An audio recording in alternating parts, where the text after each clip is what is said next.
मैं आपको शो करती हूँ। ये आप इसमें बॉडी लैंग्वेज देखिए उनके।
लेकिन मैं ये कॉम्प्रोमाइज कभी भी नहीं करूंगी, क्योंकि इससे हमारी छवि खराब हुई है, हमारा इंप्रेशन खराब हुआ है, मेरा परिवार आहत हुआ है, ना कि हमारी फैमिली को टीम। इनडायरेक्ट में ये कहा जा सकता है कि मतलब कोऑपरेट नहीं कर रही होगी। मैं आपको जो साउंड क्लिपिंग हमारे पास रिकॉर्डेड है वो मैं आपको शो करती हूँ, आप खुद डिसाइड कर सकते हो। आप चैनल में चलाइए, जिस तरह से आपने बाकी की चीजें दिखाई है ये भी दिखाइए, जनता डिसाइड करेगी, हमारा कानून डिसाइड करेगा। कि राखी सावंत और मनीषा कुमारी को कहीं न कहीं पनिश किया जाएगा प्रोसिक्यूशन के द्वारा, क्योंकि उन्होंने गलत एविडेंस कोर्ट के सामने डाले हैं, जो कि अपने आप में ऑफेंसिव है। और ये भी मैं दावे के से कहना चाहिए था कि ऐसा हुआ, ऐसा आपने क्यों किया मेरे साथ, लेकिन वो कहने के बजाय उसने क्या कहा है, उसके कटआउट क्यों नहीं लगे, तो ये अपने आप में। और ऑनरेबल सेशन कोर्ट ने जेडब्ल्यू मैरियन की सीसीटीवी का काम कोई रोका नहीं था। एक सेकंड, आप सामने मुझे करना ही पड़ेगा, वरना धक्के खाएगी कानून की। वो जो गलत है सो गलत है ना। अगर समय रहते उसके ऊपर अंकुश लगाया गया था, जैसा कि उसने समय समय पे आप में से उसको निकाल दिया जाएगा। जब इसको 354 को निकाल दिया जाएगा तो जो वाकई में महिलाओं के साथ जो तकलीफ होती फिर उनकी सुनवाई 354 के तहत हो नहीं सकती, क्योंकि मिसयूज किया जा रहा है। मिसयूज के नाम पे फिर एक्सटॉर्शन वगैरह की भी बातें शुरू हो रही है। और ये पहला ही केस नहीं है राखी सावंत का, इसके पहले भी मैंने काफी केस हैंडल किए हैं, तो जिसके तहत मुझे कहीं न कहीं दिखाई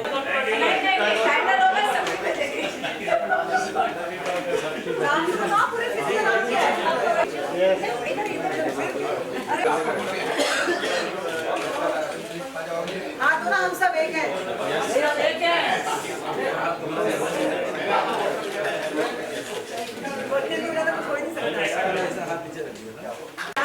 थैंक यू थैंक यू।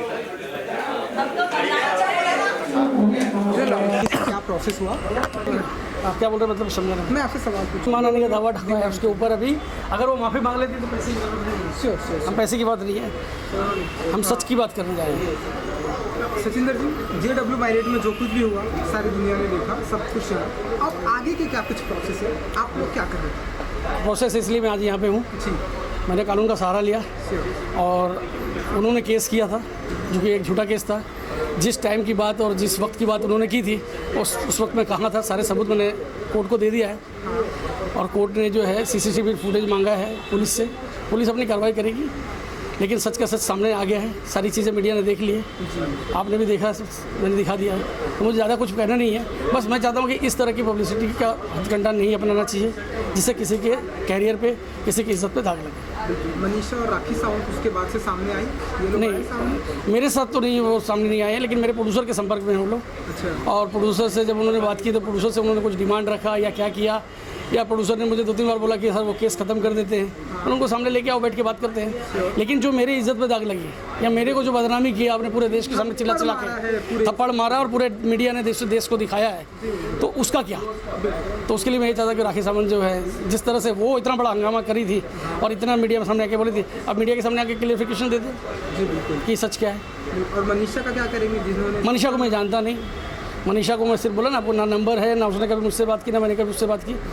वो 2 बार मुझे राखी सावंत के फ़ोटोशूट में मिली थी, जो सच है 100%, और एक क्रोमा की शूटिंग थी, उस दिन आई थी। और जिस दिन राखी सावंत की तबीयत ख़राब थी, मैं हॉस्पिटल में देखने गया तो उस दिन उसे देखा था।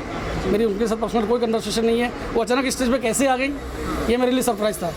आपने देखा होगा मैं हंस भी रहा था, और राखी सावंत ने बोला कि यार एक आदमी को थप्पड़ पड़ने के बाद भी हंस रहा है। तो उसका जवाब मैं राखी सावंत को देना चाहता हूँ कि राखी जी, कभी कभी होता है ना, जो आदमी बड़ा होता है तो बच्चे की बचपने पे जो है ना हंसता ही है।